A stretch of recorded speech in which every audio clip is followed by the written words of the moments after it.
Cement rod ইট দেওয়ার কথা এক নম্বর আইছে, আসে নাই। কোন রকম একটা নাম কস্তুর দেওয়া লাগছে, ঘরের মধ্যে করিয়ে দিয়েছে, দেখা গেল এখনই থাকার অযোগ্য হয়ে গেছে। ঠিক কিনা বলেন?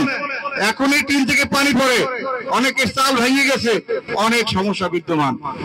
আমরা এটাকে চাই যে পরিকল্পিত ভাবে এগুলো আবাসন হওয়া দরকার। 400-450 ঘর থাকলে সেখানে 3-4 হাজার মানুষের বসবাস। কিন্তু ইনকামের সোর্স কি আপনাদের? ইনকামের যদি সোর্সটা থাকে তাহলে তো আপনারা থাকতে পারবেন না এখানে। অনেকে ঘর ফেলাই থেকে পাথর করে হয়ে উঠছে, ওটা নাই ভাড়া বসা হয়ে উঠছে। আপনাদের অনেক ঘর খালি আছে না? আছে। ওই খালি ঘরে আবার এক শ্রেণী দুষ্কৃতকারী ওরা এসে গাঁজা খায়, খায় কিনা? ইয়াবা খায় কিনা? তো এইরকম কিন্তু আমরা এগুলো লক্ষ্য করতেছি।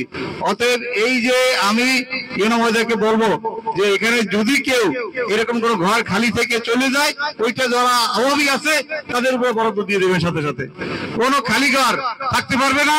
আর হইলো নামে থাককে আমি ভাড়া দিয়ে খাবো, আমি থাকবো পৌরসভায়, সেটা কি হবে? হবে না। অতএব এগুলো খেয়াল রাখতে হবে আমাদেরকে।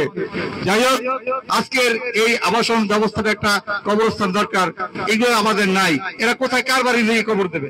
অতএব আপনাদের এখানে থাকতে হবে। আর একটা জিনিস আমি মা বোনদেরকে বলি, আপনাদেরকে উদ্যোক্তা হতে হবে। আপনাদের এখানে থাকতে হয়, আপনারা সেলাই মেশিন দিয়ে কাজ করবেন, ছায়া ব্লাউজ তৈরি করবেন। আপনারা আতা আছে না, ওই যে পাইলে মেশিন ধরে আতা বানাইবেন, আতা বানাইয়ে যদি বাজারে বিক্রি করেন, সেখানে আপনাদের ইনকাম হবে। অর্থাৎ আপনাদের এখানে বসবাস করতে হলে আপনাদের ইনকামের একটা সোর্স থাকতে হবে। সেটি যদি করেন, সেই ক্ষেত্রে যদি ব্যাংকের লোন লাগে বা কোনো সহযোগিতা করা লাগে, আমরা উপজেলা বিএনপি নেতৃবৃন্দ যারা রয়েছি আপনাদের পাশে আমরা থাকবো।